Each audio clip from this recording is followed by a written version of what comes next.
Starbeam friends. Alright, so today we're going to read chapter 4 of Charlie and the Great Glass Elevator. So remember now that they had just docked up with the giant space hotel with the Great Glass Elevator. So now, let's see what they find out.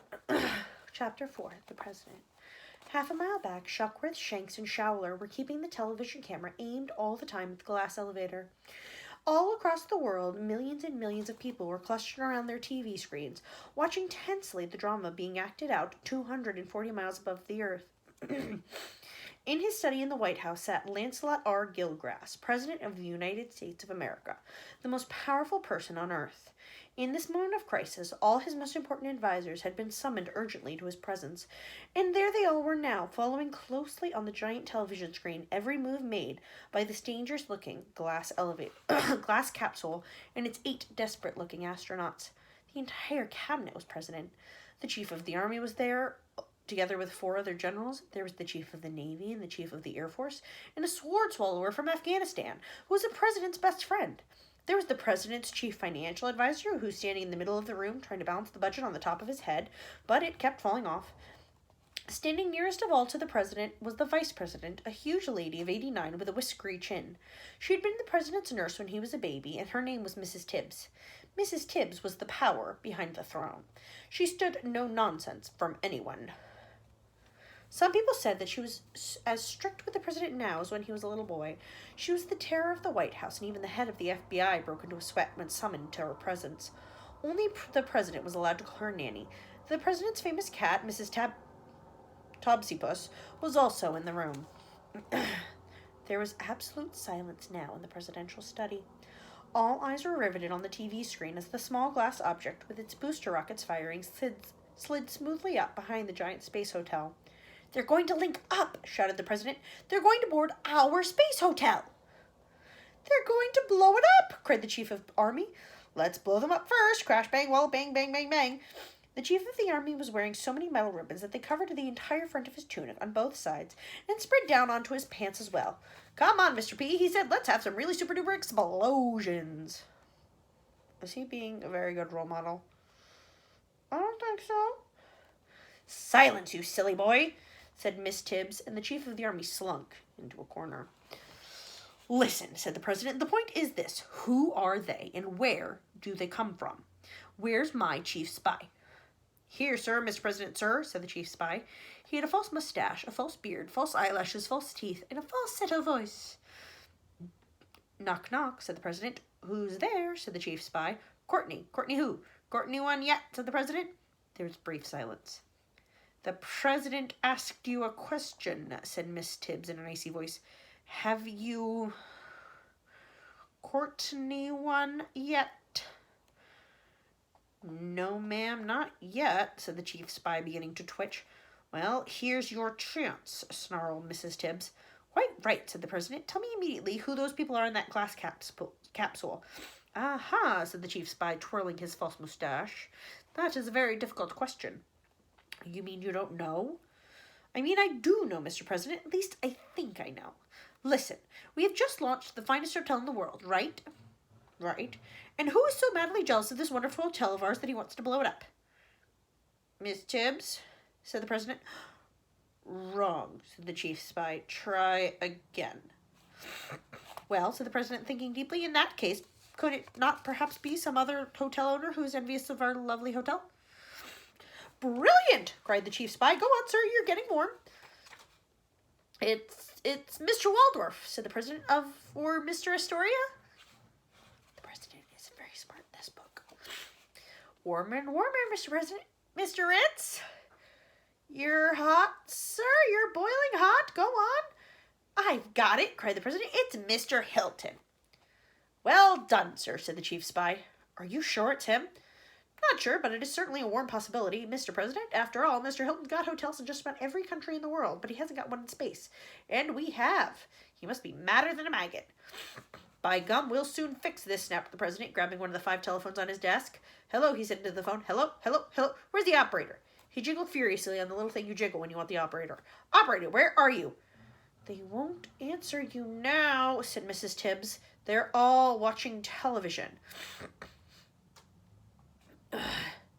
Well, this one will answer, said the president, snatching up a bright red telephone.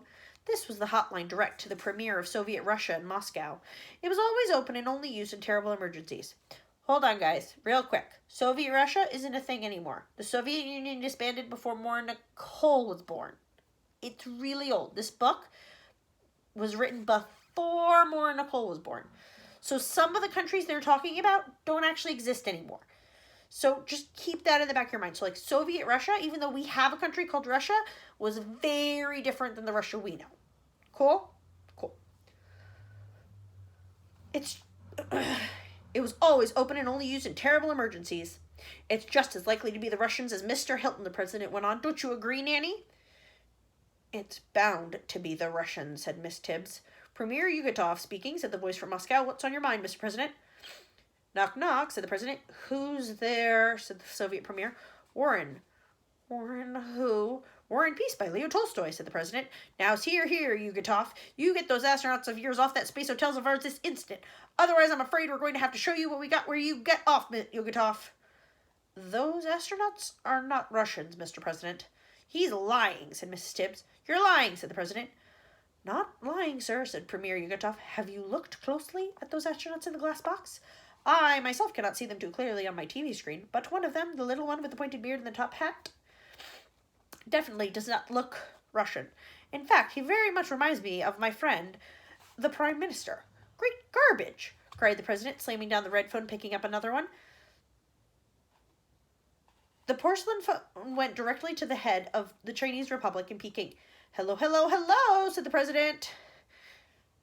Mr. Wing speaking. Nanny, cried the president, banging on the phone. I thought this was a direct line to the premier. It is, said Mrs. Tibbs. Try again. The president picked up the receiver. Hello, he yelled. Mr. Wong speaking, said a voice at the other end. Mr. Who? Screamed the president. Mr. Wong.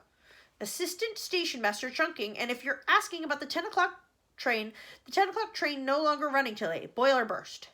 The president threw the phone across the room at the postmaster general. It hit him in the stomach. What's the matter with this thing? Shouted the president. It is very difficult to phone people in China, Mr. President. The country's so full of different phones. Every time you ring, you might get the wrong number.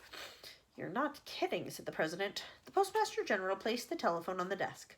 Just try it once more, Mr. President, please, he said. I've tightened the screws underneath.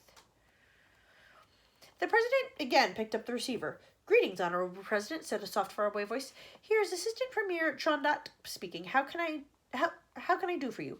Knock, knock, said the president. Who's there? Ginger. Ginger who? Ginger yourself much when you fell off the Great Wall of China, said the president. Okay, let me talk to the premier. Much regret. The premier is not here at this second, Mr. President. Where is he? He's outside, mending a tire on his bicycle. Oh, no, he isn't, said the president. You can't fool me. This very moment, he's boarding our magnificent space hotel with 700 rascals to blow it up. Excuse me, please, Mr. President. You're making a big mistake. No mistake, barked the president, and if you don't call them off right away, I'm going to tell my chief of army to blow them up sky high. So chew on that. Hooray, said the chief of army. Let's blow everyone up. Bang, bang, bang. Silence, barked Mrs. Tibbs. I've done it, cried the chief financial advisor. Look at me, everybody. I've balanced the budget. And indeed he had. He stood proudly in the middle of the room with the enormous $200 billion budget bounced beautifully on the top of his bald head. Everyone clapped, and then suddenly the voice of astronaut Shuckworth cut in urgently on the radio loudspeaker in the president's study. They've linked up and got aboard, shouted Shuckworth. They've taken in the bed. The bed. The president sucked in his breath sharply. He also sucked in a big fly that happened to be passing at the time. He choked. Miss Tibbs thumped him on the back. He swallowed the fly and felt much better. But he was very angry. He seized pencil and paper and began to draw a picture. As he drew, he kept muttering, I won't have flies in my office. I won't put up with them.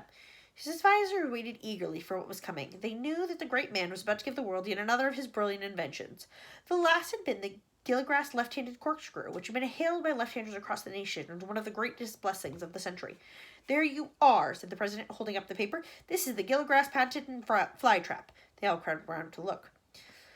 The fly climbs up the ladder on the left, said the president. He walks along the plank. He stops. He sniffs. He smells something good. He peers over the edge and sees the sugar lump. Aha, he cries, sugar. He is just about to climb down the string to reach it when he sees the basin of water below. Ho, ho, he says, it's a trap. They want me to fall in. So he walks on, thinking what a clever fly he is. But you see, I have lifted out one of the rungs in the ladder he goes down by, so he falls in, breaks his little fly neck. Do you think that would actually work on a real fly? Is the president a very smart person? No, he's kind of dumb, isn't he? He isn't very smart. He doesn't really know what he's talking about.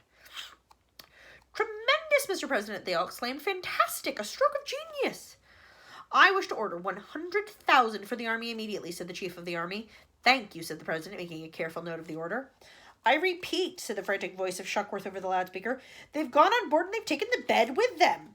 Stay well clear of them, Shuckworth, ordered the president. There's no point getting your boys gone in as well. And now, all over the world, the millions of watchers waited more tensely than ever in the front of their television sets. The picture on the screens in vivid colors showed the sinister little glass box securely linked up to the underbelly of the gigantic space hotel. It looked like some tiny baby animal clinging to its mother. And when the camera zoomed in closer, it was clear for all to see that the glass box was now completely empty.